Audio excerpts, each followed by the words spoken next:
안녕하세요. 영화당 시간입니다. 저는 이동준입니다.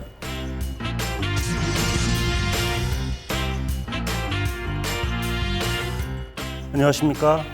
인마당 김주현입니다.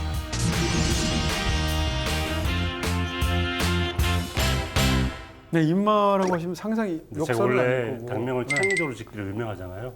몰라요. 근데요? 네. 그런데 제가 네. 정말 고민을 했는데 떠오르는 게 없어가지고 제일 쉬운 방법이 있죠. 두 개의 영화의 첫 글자를 따는 거죠. 네. 인사이드 루인 그리고 마더 합해가지고 인마당으로 했습니다.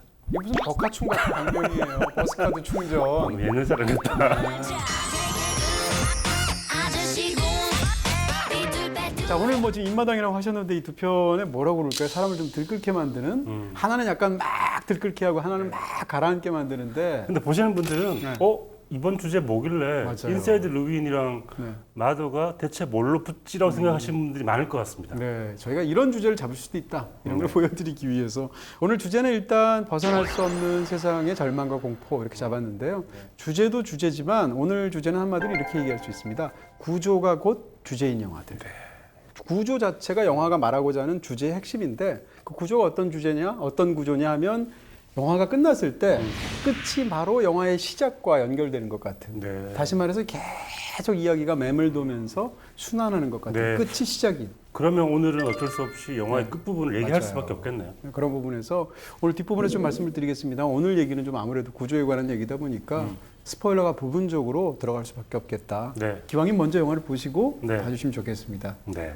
저도 이 영화를 딱 던져 주셨을 때 저는 마더를 아직 못 본 상태였기 때문에 이 두 영화가 대체 비슷하기는 하단 말인가라고 봤는데 역시 비슷하죠? 이동진입니다. 네. 이거를 똑같이 연결할 수 있다는 게 자체가 일단 굉장한 아이디어다라는 생각이 들었습니다. 알아주셔서 감사합니다. 네.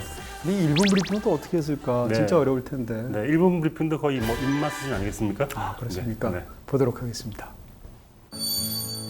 Lord, I'm one, Lord, I'm two, Lord, I'm three, Lord, I'm four, Lord, I'm 500 miles away from home, away from home, away from home, away from home, away from home, Lord, I'm 500 miles away from home. 네, 일단 딱 보는데 와, 압도되는 것 같은 어떤 네. 전문가의 스멜이. 네, 지난번 저희가 전락의 이야기들에 대한 이야기를 할 때도 저희가 그래프를 한번 그린 적이 있습니다. 네, 네. 이야기의 구조가 어떤 식으로 절망을 표시하는가라는 말씀을 드린 적이 있었는데 이번에도 마찬가지로 이야기의 구조에 대해서 말씀을 드리려고 하고요. 네. 제가 좋아하는 소설가 커트 보네거트가 네, 나라 없는 사람이라는 에세이집에서 이야기의 구조를 5가지로 나눈 적이 있습니다. 그 5가지에다가 오늘 이야기할 구조를 덧붙여서 6가지의 구조를 가지고 왔습니다. 활용점정하셨군요. 네. 처음으로 구덩이에 빠진 남자인데 네. 이런 이야기 참 많죠. 잘 살던 남자 한 명이 헤어날 수 없는 구덩이에 빠졌다가 해피엔딩을 맞는 구조. 그리고 소년을 만나다 수많은 멜로물, 로맨스물에 등장하는 이야기죠. 두 사람이 행운을 만나서 기뻤다가 절망에 빠지는가 싶더니 해피엔딩. 네. 카프카의 이야기 구조. 네. 가장 암울합니다. 불운의 무한대. 네. 신데렐라 이야기 구조. 네. 불행했던 한 사람이 계단식으로 올라가서 행운을 받고 어떤 사람들의 때문에 위기에 처했다가 해피엔딩. 네. 무한대. 햄릿의 구조는 자세히 보시면 선이 없는 것처럼 보이지만 네. 시작과 끝이 조 사이에 행운도 아니고 불운도 아닌 것 같은. 도대체 멀리서 보면 우리가 인생이라는 게 대체 행운이 무엇이고 불운이 무엇인지를 우리가 어떻게 말할 수 있는가. 햄릿의 구조가 바로 그런 게 아니겠는가라고 말하는 구조가 바로 저 구조입니다. 네.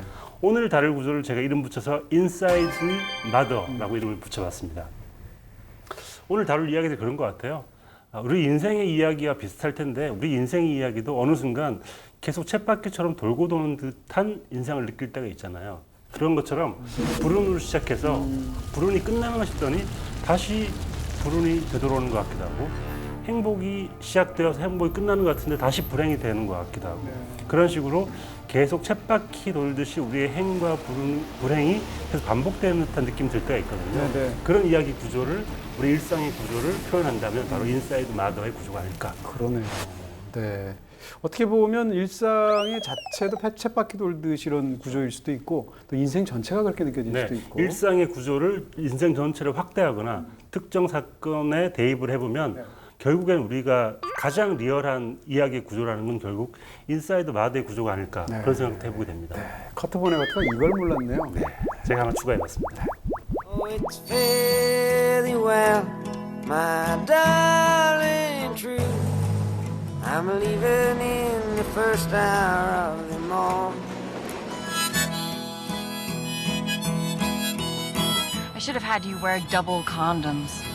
Well, we shouldn't have done it in the first place, but if you ever do it again, Though the weather is against me and the wind blows hard, the rain, she's a turning in. I'm interested in gigging here. Inside Llewyn Davis. 네, 먼저 소개해드릴 영화는 인사이드 루인입니다. 제가 OST 듣는 걸 꽤 좋아하거든요. 네. OST를 들으면 일할 때 그 영화 장면이 생각나기도 하고 그 영화에 다시 보는 것 같기도 해서 되게 좋아하는데 네. 인사이드 루인 OST는 한 1000번 들은 것 같아요. 최고의 작업 BGM입니다. 듣고 있으면 포크 뮤직이 약간 그렇기도 하지만 별로 자극적이지 않고. 별로 아무것도 거스르지도 않고 일할 때 굉장히 집중이 됩니다. 맞습니다. 음악 영화로서도 굉장히 뛰어난 영화라고 말할 수 있죠. 이게 사실 전기 영화는 아니에요. 네. 모델은 있는데요. 그렇죠. 데이브 반 롱크라는 60년대 말하자면 이제 포크 음악 씬에서 정말 빅뱅과 같은 존재가 사실 밥 딜런이지 않습니까? 네. 근데 밥 딜런이 나오기 바로 직전에 한 1, 2년 전에 네. 뉴욕 포크 씬에서 활동했던 데이브 반 롱크라는 그런 뮤지션이 있었는데요. 르빈 데이비스 자체가 데이브 반 룽크를 모델을 하긴 했지만 여기서는 약간 유명으로 나오잖아요. 실제로는 그렇지는 그보다는 않죠. 조금 더 유명했습니다. 네, 맞습니다. 바로 그래서 캐스팅된 사람이 오스카 아이작이라는 굉장히 캐스팅이 잘 됐죠.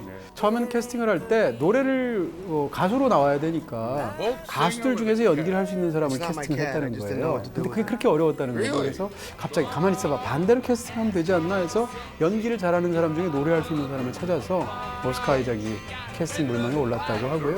오스카 아이작이 당연히 전문 배우이지만 또 출신 대학이 줄리어드 음대예요.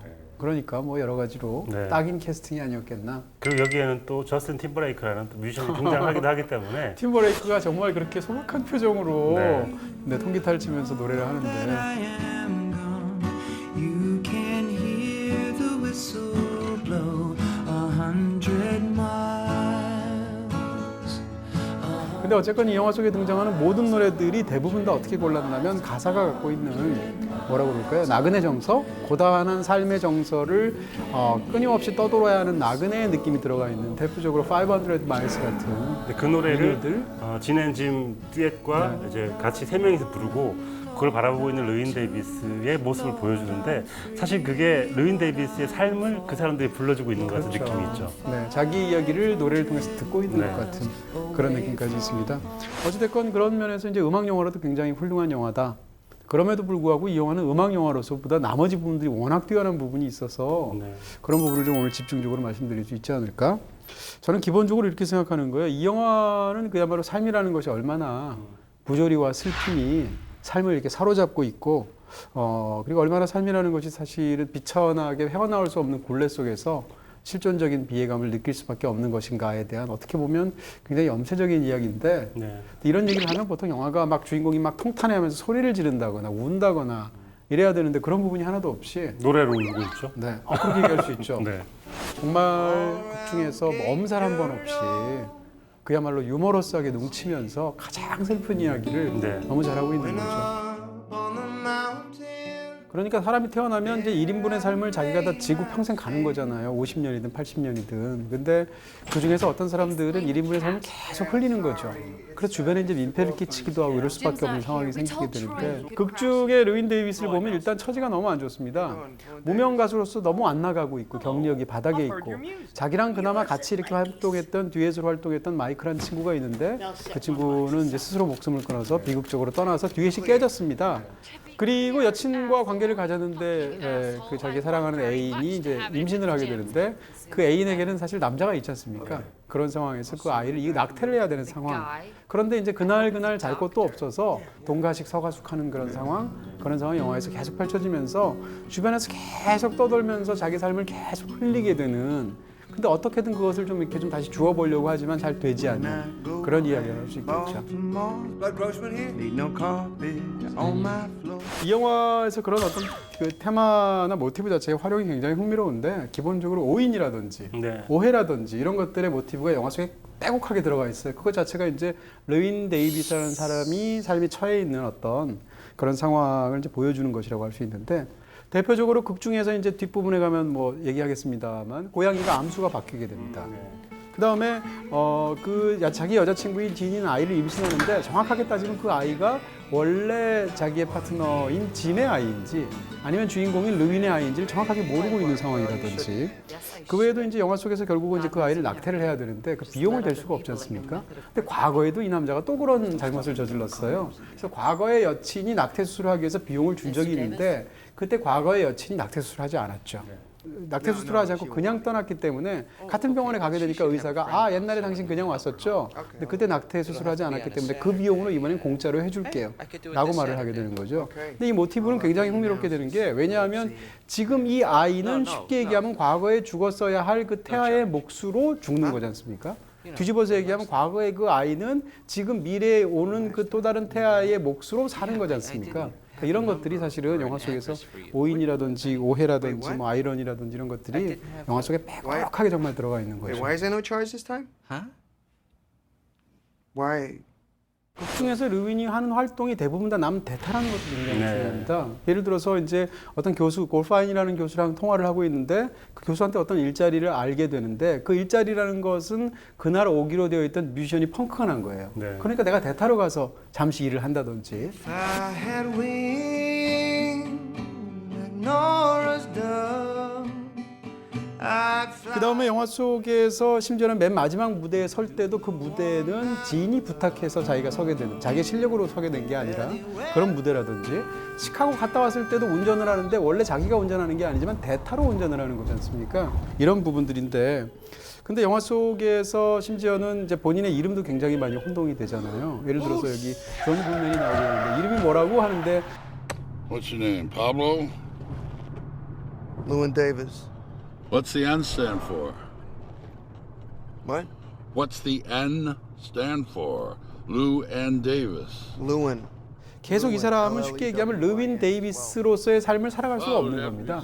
이런 게 영화에서 계속 나오죠. 근데 결정적으로 뒤에 가면 굉장히 처연한 장면이 있는데 아까 말씀해 주신 것처럼 이 사람을 보자마자 당신 휴 데이비스 안에 아들 르윈 데이비스라고 알아보는 장면이 있는 거죠. 그것이 바로 선원이 됐을 때인데 선원이 되기 위해서 가기 위해서는 사실은 자기가 그토록 걷고 싶었던 아버지의 어떤 멍에 아버지의 아주 신선한 삶 이런 것들을 보고 얼굴만 봐도 휴 데이비스의 아들인지를 아는 거예요. 그러니까 이 사람은 사실은 정체성은 뮤지션으로 살아가고 싶지만 인정받지 못하고 계속 대타 인생만 하고 있는데 정작 그렇게 벗어나고 싶었던 아버지의 굴레는 단번에 드러나게 되는 그런 부분들이 영화 속에서 장치가 되어 있죠. 그래서 제목이 흥미로운 것 같아요. 제목이 인사이드 르윈 데이비스인 이유는 르윈 데이비스가 냈던 솔로 앨범 제목이 인사이드 르윈 데이비스이기도 하지만 사실은 르윈 데이비스의 외모 혹은 외양 혹은 환경이 아니라 그의 내부에 어떤 것들이 있는지를 들여다보자라는 어쩜 생각이 이 제목을 이렇게 지은 것 같습니다. 근데 이 영화의 제목 안 나오는 거 아세요? 안 나오는데? 네. 영화의 제목. 보통 영화는 시작되면 제목이 나오지 않습니까? 그래요? 안 나오나요? 그다음 맨 뒤에도 제목이 나오지 않습니까? 네. 안 나옵니다. 이 영화는 제목이 안 나오는 희귀한 영화인데 중간에 인사이드 르윈 데이비스라는 원제 제목이 LP판을 그렇죠. 인서트해서 그때 나오죠. 한 번 나오죠. 그런 면에서 굉장히 특이한. 네. Inside Lewin Davis. 영화를 보다 보면 이제 고양이 때문에 많은 것들을 생각하게 되는데 고양이 정말 열혈입니다. 그렇죠. 어떻게 저렇게 연기를 하지? 네. 이 영화는 사실 로드무비인데 로드무비라고 해봤자 사실은 중간에 어디 갔다 오는 게 그냥 시카고 한번 갔다 오는 것밖에 없어요. 네. 그 사실상 로드무비인 것은 이 남자가 살아야 할 어떤 정주할 수 있을 만한 자기의 삶의 뭐 기둥이 되는 집 같은 게 없어서 그렇죠. 계속 떠도니까 로드무비인 건데 남의 집에 계속 산다는 자체가 로드무비인 거죠. 그렇죠. 그런 상황에서 이야기가 굉장히 산발적일 수밖에 없잖아요. 네. 근데 그럴 때 고양이라는 존재를 집어넣어서 산발적인 플롯에 강력하게 밑을 관통하는 어떤 리듬을 만들어주는 네. 일단 그런 작법이 있을 수 있고요. 근데 이 전체 영화의 네. 줄거리를 설명할 수는 없지만 네. 가장 큰 동력이 무엇이냐? 이 영화를 이끌고 가는 동력이 무엇이냐? 고양이의 어쩔 수 없이 날뛰는 행보 같은 것들이 르윈 데이비스의 행보와 맞닥뜨려지는 거거든요. 그렇습니다. 고양이가 움직이는 대로 맞아요. 르윈 데이비스 따라가는 거죠. 네, 이 영화의 고양이를 지금 말씀하신 연장선상에서 한 세 가지 정도로 얘기할 수 있을 것 같아요. 그냥 약간 분석적으로 말을 해보면 네. 첫 번째는 이 고양이는 말하자면 원치 않지만 끌고 가야 하는 1인분의 삶 이런 거라고 말할 수 있습니다.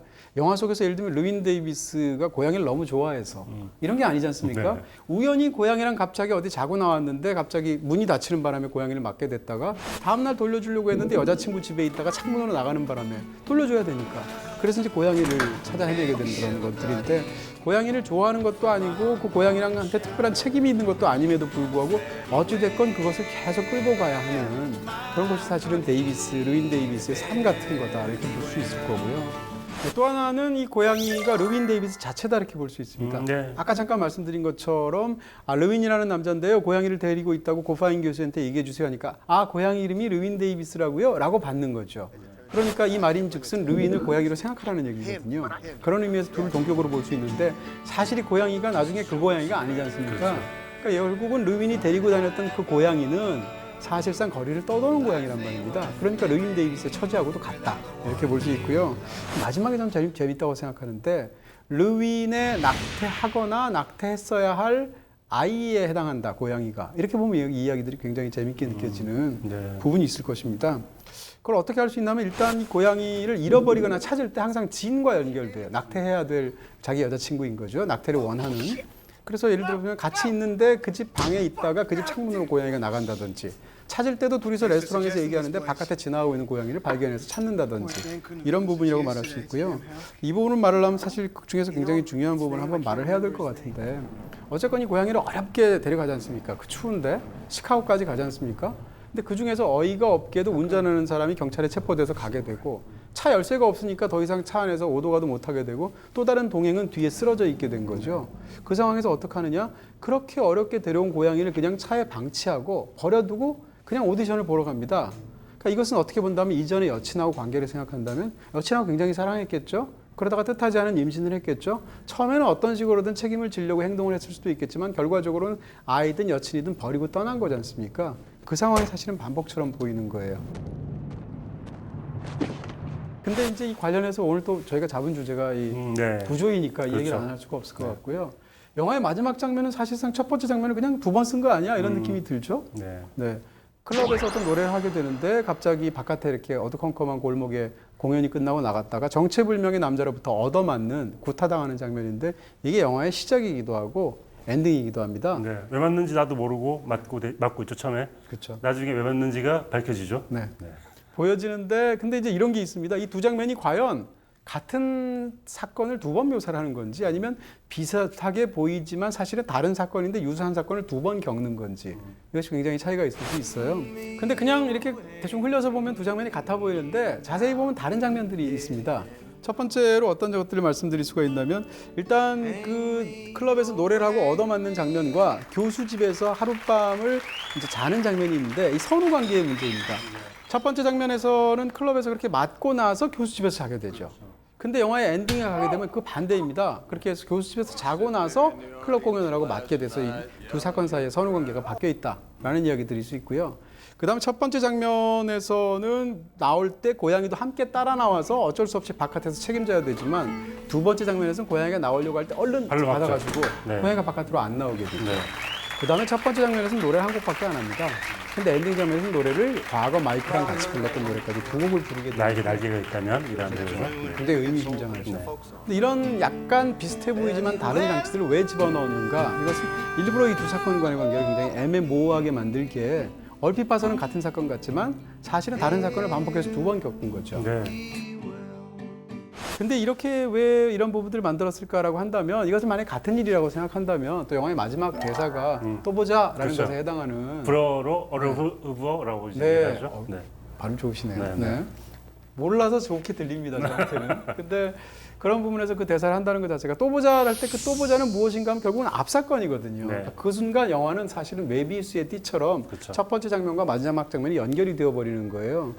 그러면 이제 사실은 이것이 무슨 그 시간에 관한 패러독스를 다룬 영화도 아닌데 왜 이렇게 앞부분과 뒷부분을 사실적인 영화에서 이런 구조를 만들었을까 하는 건데 결국은 인사이드 르윈 데이비스, 다시 말해서 르윈 데이비스라는 남자의 삶은, 그 사람의 처절한 내면은 앞으로 세월이 흐른다 할지라도 결국은 이 언저리에서 계속 맴돌 것이다. 네. 삶이라는 것은 이런 너절하고도 곤궁한 상황 속에서 영원히 메비우스의 띠를 반복하는 것 같은 그런 일종의 패곡선이다.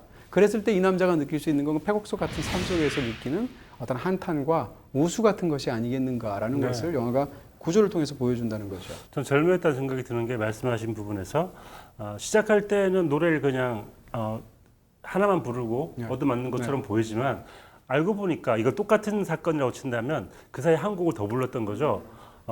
나에게 날개가 있다면이라는 노래를 불렀다고 친다면 그 노래를 부르는 이유는 함께 노래를 했던 마이크라는 듀엣 팀원에 대한 애절함 혹은 그리움 같은 거거든요.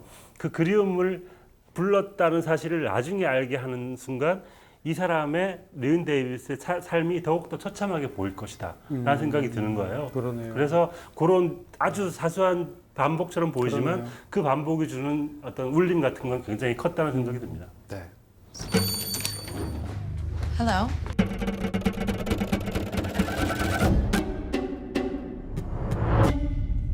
God help you.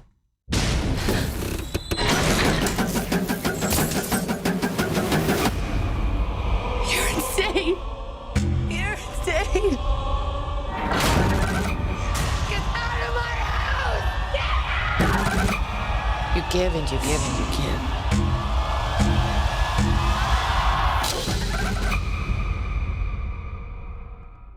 네, 두 번째 영화는 마더입니다. 네. 작년에 개봉해서 아마 많은 분들이 생생하시지 않을까. 이번에 봤는데요. 네. 이 영화를 보고 사자성어가 하나 떠올랐습니다. 뭐죠? 점입 가경. 점입 가격. 네. 근데 점입 가격이 원래 점자가 점점이라는 뜻이잖아요. 네. 근데 저는 약간 비틀어가지고 점으로 들어갔는데 풍경이 보이더라. 왜냐하면 이 그것도 말씀해. 마더에 네. 사실 점 같은 핏자국 같은 게 되게 중요한 포인트거든요. 그래서 점입 가격이라는 말이 이 영화를 설명하는 저의 키포인트였습니다. 오늘 그 전체 주제이기도 하잖아요. 그렇죠. 점인 줄 알고 들어갔더니 사실은 세 개의 어떤 원리가 보이는. 그렇죠. 아, 그렇군요. 네. 자, 근데 이번 마더 이 영화는 무엇보다도 이제 제니퍼 로렌스가 워낙 뛰어난 연기를 하기도 하고 나머지 배우들도 화려한데 결과적으로는 뭐 데런 에로노프스키라는 감독의 네. 특징이 고스란히 들어간 작품으로 봐야 되지 않을까. 제가 한번 싶습니다. 다룬 적이 있기 때문에 이 감독의 세계를 또 많은 분들이 아실 텐데 대단합니다. 네. 일단 뭐 이렇게 얘기할 수 있을 것 같아요. 이 데런 에로노프스키의 감독의 영화는 사실은 단점들이 없지 않습니다. 예를 들어서 저는 르윈 데이비스는 단점이 없는 영화 같거든요. 근데 이 영화는 단점이 많아요. 예를 들어서 영화가 이제 굉장히 상징적인데 이 상징들을 너무 얕게 묻었다든지 또는 어떤 장면은 지나치게 노파심이 보인다든지 뭐 등등등의 어떤 여러 가지 부분들. 사실 에로노프스키 영화는 이제 과대망상과 자아도취 사이로 왔다 갔다 하는 것 같은 느낌도 있어요. 심하게 말하면. 그럼에도 불구하고 거기서 보여지는 야단스럽고 뻔뻔하면서도 강력한 에너지로 밀고 나가는 어떤 힘? 이런 것들이 이제 에로노프스키 영화를 보게 하는 재미일 텐데 이 영화를 보면 좀 그렇게 생각드는 거예요. 이렇게까지 거대한 이야기를 단순히 그냥 세계 정도가 아니라 우주의 창생 원리까지 갖고 다니는 거지 않습니까? 네. 그런 거대한 이야기를 한 손에 어쨌건 내가 틀어주고 있다. 그러면서 나는 폭주하겠다. 라고 선언하면서 실제로 영화가 폭주를 하는 거예요. 네. 그러니까 이런 정도의 1급 캐스팅, 이 정도의 제대로 된 제작비를 들여서 한 편의 영화를 이렇게까지 자기 원하는 대로 마음대로 만들 수 있는 정도의 뚝심과 야심이 있는 감독이 얼마나 되겠는가 네. 생각하면 사실 귀한 영화인 거죠. 저는 이 영화 볼 때 어떤 느낌이 들었냐면요. 약간 약을 짜내는 느낌이었어요. 널찍하게 이렇게 천을 절처럼 들이우죠. 되게 널널하게 이렇게 영화를 시작하다가 점점 조여옵니다. 그러다가 마지막 한 방울까지 쥐어짜는 맞아요. 창조자의 어떤 힘을 보는 것 같은. 맞습니다. 그래서 한 방울을 쫙 짜내는 순간 영화 끝이 나는 무시무시하고 진짜 어마어마한 영화. 참기름 같은 영화다 그렇죠. 이런 말씀을. 네.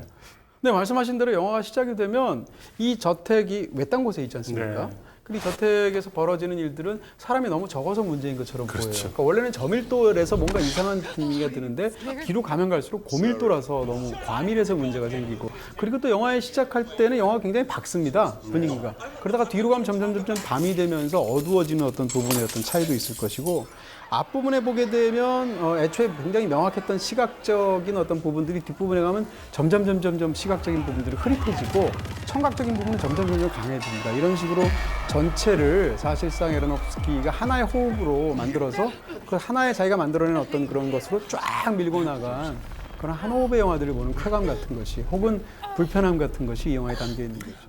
저는 영화 보는 내내 제니퍼 로렌스의 약간 감정이입을 할 수밖에 없잖아요. 그럼요.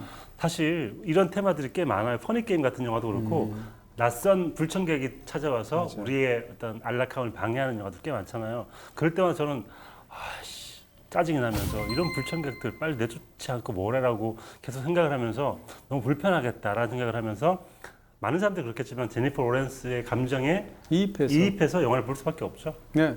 근데 이입해서 보면서 짜증이 날 수밖에 없는데 이 영화가 제니퍼 로렌스의 감정에 이입해서 짜증이 나는 건 이 영화가 영화를 잘못 만들었기 때문에 생겨나는 부작용이 아닙니다. 네. 정확하게 감독이 그 감정을 원하면서 만들었기 때문에 이런 경우에는 어떻게 보면 이 영화가 제대로 효과를 발휘하는 건 하나의 감정적인 증거라고 생각할 수 있고요. 네. 근데 어찌됐건 이 영화는 사실 보다 보면 처음에는 그런 생각이 안 들지만 뒤로 가면 갈수록 가만히 있어봐 이 영화가 그냥 보여주는 심리 스릴러가 전부가 아니구나라는 생각을 누구나 하게 됩니다. 네. 그리고 영화를 다 보게 되면 그때부터 여태까지 봤던 것을 되짚게 되는데 사실은 당연하게도 예를 들면 그 기독교적인 맥락들이 영화 속에 굉장히 많이 담겨 있다. 특히 이제 앞부분에 관해서만 조금만 이야기를 드린다면 영화 속에 등장하는 하비에르 바르뎀은 사실상 기독교의 신인 것처럼 그렇게 보이는 부분이 스스로 그렇게 있고요. 선언을 하죠. 나는 그렇죠. 창조자라고. 네. 네. 영화를 다 보고 나면 맨 뒤에 심지어는 이제 크레딧이 쫙 올라가는데 모든 인물들이 이름이 하나도 없습니다. 그리고 다 이제 뭐 예를 들면 마더라든지 이런 식의 것들이 있게 되는데 그 명칭도 다 소문자입니다. 근데 오로지 하비에르 바르뎀이 연기한 이 남자만 HIM, 힘이라는 말로 대문자로 표기가 되어 있으니까 사실은 이 인물은 사실상 신인 거예요. 그리고 또 이제 극 중에 등장하는 이런 빈집에 두 사람이 있게 될 때 또 찾아오는 그 에더레이스 커플이 있지 않습니까? 미셸 파이퍼랑 이 커플은 사실상 아담과 이브처럼 보이게 되고 그건 아담과 이브인데 아담과 이브 중에서 심지어는 아담은 이제 몸이 콜록콜록 아파가지고 계속 아픈 상태를 보여주게 되는데 이것이 아담이 사실은 그 에덴 동산에서 쫓겨나게 돼서 사실은 인간이 죽을 수밖에 없는 존재가 되잖아요. 필멸의 존재라는 걸 보여주는 것이고 화장실에서 구토할 때 보면 옆구리 밑에 상처가 있어요. 그것은 구약 성서에 따르면 갈비뼈 하나를 빼서 이불을 만들었기 때문에 생긴 상처를 거기다 넣은 것처럼 보입니다. 그리고 좀 시간이 지나면 이 커플 사이에서 나온 아이들 둘이 그 집을 또 불청객으로 찾아오는데 들어오자마자 싸움박질이 시작하죠. 그것은 구약 성서에 나오는 가인과 아벨에 관한 얘기처럼 보이고 그럴 때 신은 누구의 편을 들으냐? 차남의 편을 들어서 장남을 멱살을 잡죠. 구약 성서에서 또 카인과 아벨 중에서 신이 더 좋아했던 건 아벨이었지 않습니까? 결과적으로 그런 상황에서 장남이 차남을 살해하는 사건이 벌어지는데 이것도 역시 구약 성서 그대로예요. 이런 방식으로 이어지게 되고 아이를 낳거나 이런 뒷부분에 가게 되면 이건 또 신약 성서네 이런 생각이 들게 되죠. 그럼 이 영화를 보면서 느끼는 건 우리가 잘 아는 성경의 어떤 이야기를 그냥 하나의 우화처럼 영화를 만들었구나 이렇게 생각하기 쉬운데 저는 그게 아니라고 생각하는 거예요. 그 얘기를 좀 드리고 싶은데 네. 무슨 얘기인가 하면 이 영화가 지금까지 제가 설명한 건 이 영화에서 하나도 안 중요합니다. 그럼 이야기를 왜 드렸느냐? 감독이라는 존재는 기본적으로 어떤 이야기를 하고 싶어 할 때 그 이야기를 제대로 하기 위해서 세팅을 어디서 빌어와야 된단 말입니다. 기본적으로 장르 영화가 그래요. 장르 영화라는 것은 기본적으로 이야기를 만드는 틀이 있는데 그 틀은 그대로 갖고 온 상태에서 자기가 진짜 하고 싶은 얘기를 얻는 거거든요. 이 영화를 전형적인 장르 영화로 볼 수는 없겠지만 이 영화가 기독교적인 맥락을 많이 갖고 들어온 이유는 감독이 진짜 하고 싶은 얘기가 있습니다. 네. 그 얘기를 하기 위해서 세상에서 모든 사람이 다 아는 가장 유명한 신화 이야기를 끌고 들어온 거죠. 그게 이제 기독교의 이야기라는 것이고 그런 면에서 이 영화가 진짜 하고 싶어 하는 얘기는 기독교 얘기가 아니다. 그럼 진짜 얘기는 무엇이겠는가? 그것은 환경론자로서의 에로노프스키가 만들어내고 싶어하는 또 다른 신화 이야기였을 것이다. 이렇게 말할 수 있습니다. 네. 그러면 이제 환경론자의 신화가 뭔가라는 건데 저는 이제 이 영화에서 가장 탁월한 게 제니퍼 로렌스라는 인물만 영화를 계속 따라다니도록 만듦으로써 네. 관객으로 하여금 비인간적인 시선을 결과적으로 깨닫게 했다라는 게 이 영화의 가장 탁월한 성취라고 생각하는 거예요. 네. 조금만 설명을 드린다면 이런 겁니다. 처음에는 이제 제니퍼 로렌스를 우리는 그냥 한 여성으로 생각하지 않습니까? 영화를 다 보고 나면 사실 이건 그냥 여성이 아닌 거예요. 하비에르 바르뎀이 그냥 남성이 아닌 것처럼. 영화 속에 등장하는 제니퍼 로렌스는 사실상 뭐 가야 이론을 들 수도 있고 어찌됐건 환경이나 지구나 세계 그 자체인 것으로 보이는 어떤 인물처럼 보이고 또 모성처럼 보이기도 하고 다양하게 보이기도 하는데 어쨌건 우리는 제니퍼 로렌스가 계속 순환되는 것을 이입해서 본단 말입니다. 그러니까 다시 말해서 본다면 이 두 사람은 사람이 아니라고 그랬잖아요. 그 나머지에 등장하는 이 두 사람을 괴롭히는 수많은 사람들이야말로 진짜 사람이지 않습니까? 근데 그 사람들은 사실상 인류로 그냥 묘사가 되지 하나하나의 인격으로 묘사되지 않는단 말입니다. 그러면서 결과적으로 우리가 느끼게 되는 것은 뭔가 하면 결국은 수많은 인간들이 세계를 어떻게 괴롭히는가를 세계를 인격화한 제니퍼 로렌스의 마음에 이입해서 보도록 돼 있단 말입니다. 그러니까 영화를 다 보고 나서 우리가 느끼는 것은 인간 때문에 세계가 얼마나 고통받는지를 비인칭적인 시점에서 사실은 우리가 보았구나라고 깨닫게 되는 거예요. 뒤집어서 얘기한다면 관객은 사람이잖아요. 근데 이 영화는 반휴머니즘적인 태도가 있거든요. 과연 세상에서 인간은 세계의 주인이 되어야 하는 것에 대해서 이 영화는 반대하는 영화인 거고, 그런 상황 속에서 인간이라는 것이 세계 입장에서는 얼마나 귀찮고 나쁜 존재인가라는 것을 세계를 인격화한 존재 속에 이입하게 만들어서 보게 함으로써 뒷부분에 가면 자기 스스로를 관객이 오히려 대상으로 놓고 영화를 보았구나라는 것을 깨닫게 만드는 네. 그런 면에서 참 굉장히 뛰어난 면이 있는 거죠. 네, 제니퍼 로렌스가 가이아 이론을 가지고 온 말하자면 네. 주체 같은 거라 생각은 저도 들었는데 네, 그걸 네. 가지고 네. 우리가 그럼 그 제니퍼 로렌스를 또 하나의 환경으로 생각을 하고 네. 계속 그 감정이입을 한다는 것은 네. 이렇게 우리가 제니퍼 로렌스라는 대상을 괴롭혀 왔구나를 스스로 반성하게 만드는 그런 힘 같은 게 있는 거죠. 있죠. 그리고 이제 이게 에러노프스키의 이전 영화들을 보면 더욱 명확해지는데, 저는 이 영화가 노아라는 영화와 함께 이부작으로 보입니다. 네, 네. 노아라는 영화와 이 영화의 공통점이 있다면, 이 세상을, 이 세계를 위해서 인간은 얼마나 세계에 악영향을 미치는 존재들인가. 과연 인간들이 번성하는 이 세계는 이 세계를 위해서 바람직한 거에 대해서 굉장히 염세적이고 또 반휴머님적인 어떤 생각들을 감독이 갖고 있거든요. 그걸 투영한 두 편의 이부작처럼 사실은 보이는 부분이 있다는 거죠. 그래서 저한테는 이게 창작하는 사람들의 마음을 그대로 이걸 가지고 온 것 같아요. 저는 중요한 게 하비에르 바르뎀이 시인이라는 게 중요한 것 독중에서. 같은데, 네. 하비에르 바르뎀이 시를 쓰기 위해서 굉장히 괴로워합니다. 그렇다면 시를 어떻게 쓰는가? 바로 이 영화를 보면 시를 쓰는 방법이 나온다라고 말씀드리고 싶어요. 계속 제니퍼 로렌스를 영감이라고 표현을 합니다. 우리가 어떤 시를 쓰려면 영감이 내 마음속에 들어와야 됩니다. 그러고 난 다음에 영감 때문에 괴로워하는 수많은 잡생각들이 생겨나기 마련이죠. 불청객들이. 근데 그 불청객들을 멀리 내쫓을 게 아니라 그 불청객을 시를 쓰려면 그 불청객들을 다 집 안으로 들어와야 됩니다. 그런 다음에 불청객들을 계속 맞아주면서 이 불청객들과 함께 이야기를 나누면서 이야기를 들어주고, 마지막에는 이 불청객과 영감과 모든 걸 다 한꺼번에 불로 다 태워버린 다음에 마지막에 남는 정수 하나, 그게 바로 시가 될 수 있다. 그리고 그 시를 잘 보관해 둔 다음에 그 시로 비롯하여 또 다른 시를 쓸 수 있다. 그게 바로 창작의 사이클이고, 창작하는 사람들이 가지고 있는 마음속의 지옥 같은 것일 수도 있고, 창작을 만드는 중요한 원동력일 수 있다는 거죠. 그러네요. 그런 부분도 분명히 있을 수 있겠다는 생각이 드네요.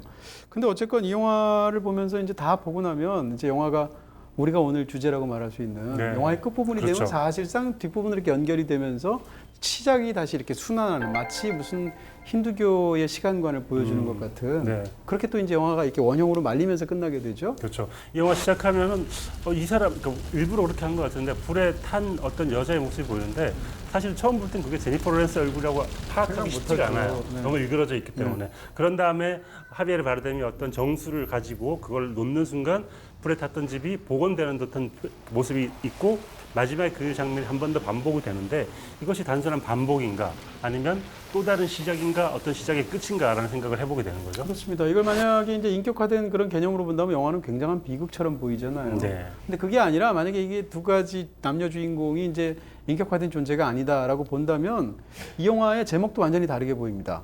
이 마더가 아니고 마더에 느낌표가 딱 들어가지 않습니까? 그렇죠. 네. 처음에 그 제목을 영화를 보기 전에 혹은 중간까지 영화를 보면서 느낄 때는 마더에 느낌표 들어가 있는 게 탄식처럼 느껴져요. 아, 어머니. 저는 네. 제가 보기에는 한국 영화 마더의 존재를 알고 달라야 되니까 느낌표 하나 찍을까? 물음표 할까? 느낌표 할까? 원래 점 하나 찍으면 다른 사람 되잖아요. 그러니까요. 느낌표 하나 찍음으로써 우리는 봉준호 감독의 마더가 아니에요라고 하기 위해서 느낌표를 찍은 게 아닌가? 그럴 수도 있겠네요. 마더란 제목의 영화가 워낙 많으니까. 그렇죠. 네. 근데 이제 처음에는 그 마더라는 것이 탄식처럼 느껴지는데 영화를 다 보고 나면 에로노프스키는 아니었을 거예요. 네. 거기서는 마더 하면서 느낌표를 찍는 게 오히려 경탄과 경애와 어떤 이런 인정의 의미로서 느낌표를 찍었을 것이다라는 거고, 네. 영화를 결국 다 보다 보면 이 영화는 뭐 자연을 예찬하는 영화도 아니고 네. 결국은 세상을 움직이는 어떤 거대한 동력 자체, 혹은 세상이라는 그 동력이 활동하는 장 자체, 그것을 대해서 경배를 하고 찬양을 하는 그런 영화를, 그런 순환론적인 신화를 감독이 만들고 싶어 하는 게 아닌가라고 추측하게 되는 거죠. Baby, 네, 그런 면에서 이제 이 영화가 오늘 저희가 주제를 그렇게 잡았으니까 수미상관적인 부분이 있지 않습니까? 네. 다 끝나고 나면 결국은 이 영화에서 그렇게까지 중요했던 제니퍼 로렌스조차도 그 수많은 사이클 중에 하나에 불과하고 중요하지 않다라는 걸 보여주는 것이잖아요. 네. 그런 면에서 본다면 이 영화가 끝나는 순간 처음으로 다시 돌아가서 시작하기 때문에 결국은 세상의 원리는 그 모든 것을 끊임없이 순환하는 동력, 그 다음에 그 동력이 작동하는 어떤 바탕이 되는 세상의 하나의 장으로서의 세상, 네. 거기에 대해서 경배를 바치는 영화다. 네. 이렇게 또 구조적으로 말할 수 있겠죠. 그러니까 저는 보고 나면 제니퍼 로렌스가 지구일 수도 있고 우리 인간일 수도 있고 섭리자는 그 인간을 위해서 지구를 위해서 존재하는 게 아니라 도구로 쓸 뿐이다라는 거대한 이야기를 하는 잔혹한 영화라는 생각이 듭니다. 네, 결국은 개체는 중요하지 않다는 거고요. 네. 오로지 그 순환 자체만이 중요하다라는 것을 네. 구조를 통해서 보여주는 영화라고 할 수 있겠습니다.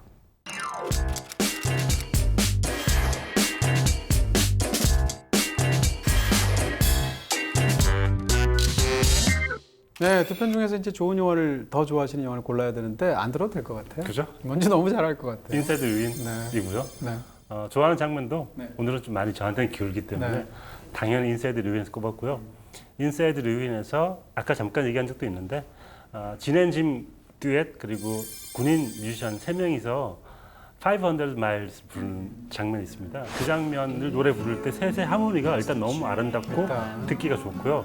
그걸 바라보고 있는 르윈 데이비스의 표정을 보고 있으면 멀어져가는 집에서 멀어져가는 100마일, 200마일 멀어져가는 우리 집이라는 걸 자기의 이야기를 받아들이고 보고 있는 쓸쓸한 표정이 잊혀지지가 않아서 저는 그 장면이 이 르윈 데이비스를 압축한 한 장면이라는 생각이 들어서 그 장면을 최고로 꼽겠습니다. 뭐 삶의 피로함이나 처연함이나 이런 게 다 고스란히 되어 있는 멋진 장면이죠.